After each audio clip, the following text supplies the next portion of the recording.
Did y'all see our little dance break? We couldn't help but to dance to that good music. All right. I am back with Monica Blaire. If you are just tuning in, you have missed some greatness. But I videotaped it, so I will be loading it to my YouTube.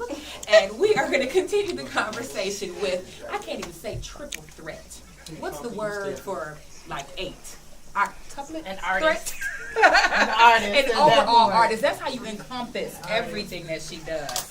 So you may have seen Monica on tour with Tyler Perry's Hell Hath No Fury, Like a Woman Scorned. She went on a 4.5-month tour. So that evokes a couple of questions for me. Now, I think normally people would be like, oh my God, what's Tyler Perry like? I'm not so concerned about that. Okay. What I first want to ask is, as a businessman and such a huge production, what business lessons will you say you learned from him or the production as a whole? Because we have a lot of entrepreneurs that watch. So what are some business things you've gleaned from that experience? This is like so basic, but be on time. I mean, like super basic. And what's the saying about on time is late, or like early is on time is late, and late is unacceptable? I think that's something like that. Yeah, we know what you mean. Also, the through line of the brand, how the brand is just really consistent, and it looks the same everywhere, and it and people respond to it and they understand it, and the audience that it's for is motivated by it, excited by it, and inspired by it. Yes. I'm trying to think. And with any person that's successful, there are the critics. And I know some people may not like the way that he does things, but I had a conversation about that the other day, that he has a very consistent brand, a very specific audience, and that is what's important, and that is where his success lies. He has a niche. So he knows his audience, and he knows who they are, and they provide and go above and beyond for that audience. Yes. So it's awesome. So another thing I noticed, in my Instagram stalkery of you over those 4 months. Stalkery! When I love an artist, I do. Yes, we just coined that term today. So as I watched, I noticed, the things that artists kind of go through while they're on tour. I love to travel, but I know that sometimes when you go away, that is when you find yourself. Travel can be so powerful. Yes, honey. So tell me, what did you learn about yourself while you were on that tour? I'm sorry, that was the funniest question ever. I found that to be hilarious. What did I learn about myself? I learned how resilient I am. I learned that I like myself a lot more than I thought I did. Interesting. And not in an arrogant way, just in a rediscovery of the things that make me me. Yes. I learned that being in community with people that are like-minded is really, really important to me. I learned, yikes. I learned that you can't get up and sound fabulous and be up all night and all of that. I really learned how to go to bed, get in the bed, and get up and do the things that were really necessary. And I sacrificed a lot of just personal things that I would do normally, just hanging out, kicking it, or whatever the case may be, to be able to be A1, because it was 8 shows a week. It was 6 days a week, 8 shows a week. And I can imagine. And you had to use your voice. You had to act. When you are on that stage, it's like you're this energy, and people will just all plug into you like a phone charger, and they kind of suck that energy, or do they give you energy? The awesome part about that is, every audience is different. So some give more than others. Some, don't give as much, or whatever the case may be, depending on what's going on. Some might be crickets and tumbleweeds. Hey, give me something. Totally. So that depends on the place, the space, the time. The great part about it is that I was not this singular person on stage. When I'm performing as Monica Blaire and I'm singing, the focus is really on me, and there's this, I have to be able to give and give and give for an hour. The great part about being in a play is that it's not all about you. It's about the collective. And so you come and you provide your piece, but you share it. And the sharing part was really, really awesome and amazing for me. And that's an important lesson in business, in life, in theater. It's called give and take. If I am acting in a scene with Monica, I can't be like, "Rah!" because I'm gonna take. You could be. But then she would have to match that. So you want to give and take with your team. You don't have to always be the star or the spotlight because it is a team, and a team is what's going to help you. That was one of the most fun parts. Being the team, clowning, just being in a like, hey, I'm over here. Yeah, it's amazing being a part of a cast like that. So, as an artist, another thing you do, and many artists do this, is because you're so good, you're a master at what you do. You make things look easy. So people in the audience just think, oh, I can just get up there and do that. She just makes it look so easy.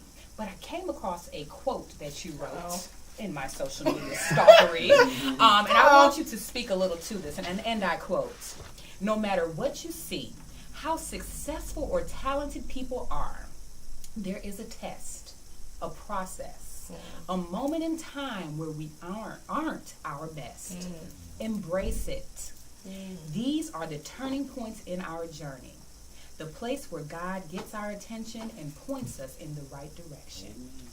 His direction. Drop the paper. You better. I can't drop the mic because the mic. So, please tell us about that quote. Sorry. I think that it's really important. I mean, when you have a brand and when you have a name and be the light, and my goal is always to bring that in every facet of what I do. Things are not beautiful all the time. And I think it's important, and I think it's protection for the brand to kind of have to step away and do that. But that's what songs are for. That's the stuff you write about. That's the stuff you sing about. That's the stuff that you perform and allow your audience to interact with. And being on stage is a very, very vulnerable thing. It's a very, very vulnerable thing to be your authentic self and to be on stage. Yes. And in real life, that is a real thing too, to be able to be your authentic self just from day to day, moment to moment. And it takes a lot of courage to be able to do that. And it takes a lot of courage to be able to deal with whatever comes along with that, because everybody's not going to like you, everybody's not going to feel you, every opportunity is not going to be a positive opportunity, and everything is not going to be, cupcakes and roses. Yes, and keeping in mind, she said courage. Courage does not mean you have no fear. It means that you continue to act and move and push in the face of the fear. Because, honey, I will cry the whole way. Big crocodile tears. But I'll be putting one foot in front of the other. But it's emotional. It can be emotional trying to get to the place where you know you're destined to be, and to really operate in that realm of what God has for you. It can be a real emotional journey sometimes. But what's nice is I think one thing that really connects your audience to you, and most artists for that reason, is you evoke emotion in them, and that's what, when something gives you goosebumps or chills or brings tears to your eyes, that's what connects you to an artist. Like I said, your performance does that. And also that emotion, I'm even getting overwhelmed as I talk about it. I'll come back to where I was going with that, but just really connecting. Okay, this is where I was going. Sometimes people love a transparent person. Well, they can appreciate, hopefully, or respect, right? Because I had a reader I said, how did you beat me? How did you know about me? He said, because if anything was going on with you, you told us before anybody else had an opportunity to. So that transparency, you said authenticity, that I think, sometimes we're afraid to be who we are, but that may be the very thing that lets other people know you're okay, you're enough. Being who you are is acceptable. So, and I mean, that starts with you. I mean, it just, this music, and I tell people this all the time, this music is my catharsis. Like, it allows me to really examine and re-examine myself and pull myself up by my bootstraps, or just, cry and have a moment if that's what's necessary, and everything else is party, get crazy, have a good time, ride out in the vehicle, whatever the case may be. Like, these are all songs that are just kind of snapshots into my existence and what really happens with me. So it's a blessing to even be able to occupy that space. And yeah, authenticity is what it is, man. You are who you are, and everybody ain't gonna like it, and that's a blessing too. So just being able to view it like that. You doing something wrong. You doing lots of stuff wrong. You doing a whole lot of people pleasing. So speaking of your music, telling the story of your life, you have a new single out. I do. And that single is called Only You, and I was jamming to it on the way here.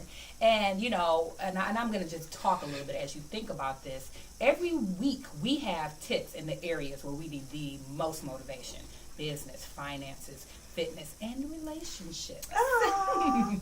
And in the song Only You, it talks about this guy that's like so amazing, and he's like the perfect picture of what you would want. So I'm not going to get all in your business, because that ain't none of my business. But what I am going to do is ask, you know, are there any tips that you would have for our listeners about relationships? Because that's a really positive song. Sometimes we hear songs like "He ain't nothing but a dog" and this and that, but that is a very positive song about love and about, you know, the perfect man, if you will. I think that men get a real bad rap, oftentimes, and I feel like you draw to you what you put out. And well, I mean, I think that they do. I think oftentimes, you know, they're not allowed to really be sensitive. They're not allowed to really express themselves. Oftentimes, in relationship with a woman is oftentimes when they really get an opportunity to be their authentic selves. And so I think that is a really precious space. That's the space that really should be protected and very sacred. And I think that kind of we grow into that. We grow into the knowingness of that. And as far as relationships are concerned, I just think we need to get better at taking it easy on each other, and not automatically looking at somebody and saying, "You're trying to hurt me, you're trying to attack me, you're trying to, you know, whatever." Because I think we live in a really defensive state. We live in a really defensive state where we're always thinking that the next person is trying to take something from us or trying to destroy us in some way. And honestly, oftentimes, they're just trying to make it to the next destination, just like you are. So really allowing ourselves to be vulnerable and to be relaxed in protected and you know, discerned situations. Yeah. And really be open to the possibility of truly loving someone and truly loving yourself in the process. And that brings to mind for me one of my favorite quotes: seek to understand, not to be understood. And then another lesson I've learned about relationships, because I've been in the dating game since I was 7, you know, that's been almost 30 years now. So I need to be asking you about. Shoot. Well, is that I was late to the party. It speaks to something you said. Like, we always think, you did that to hurt me, you did me wrong. But a lot of times what people do is not to hurt us. It's what they need to do for them. And if we accept that and we let go of feeling like I am not enough, then we will better understand.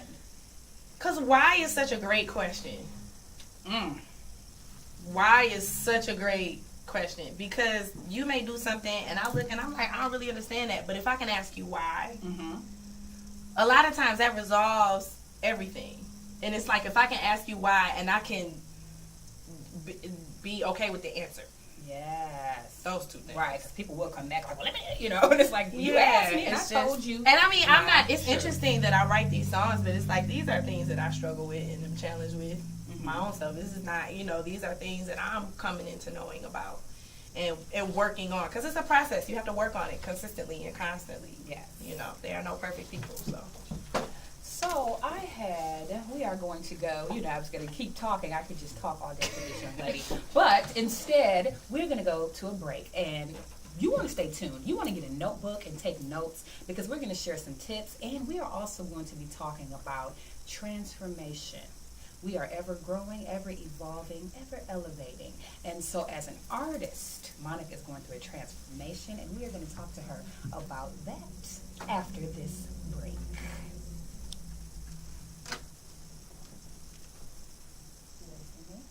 No. This is her constant question. I just See want to me? know so I can.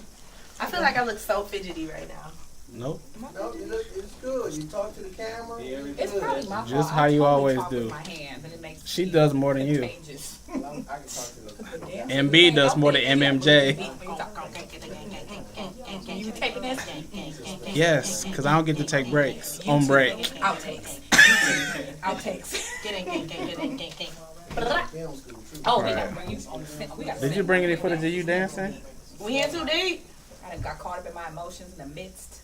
Yeah, Right. only because I was about to cry too, and I was like, She had to pause, right? We're gonna bring the light back and then we're I going ain't to gonna sing. I'm a beatbox. I'm a professional beatboxer, by the way. Come on, professional beatboxer. What you gonna sing? Do a quick freestyle. What am I gonna sing? That's a good I'm gonna give question. you one. Oh yes, let me let you think about that. I might not have no high profile young lost good child.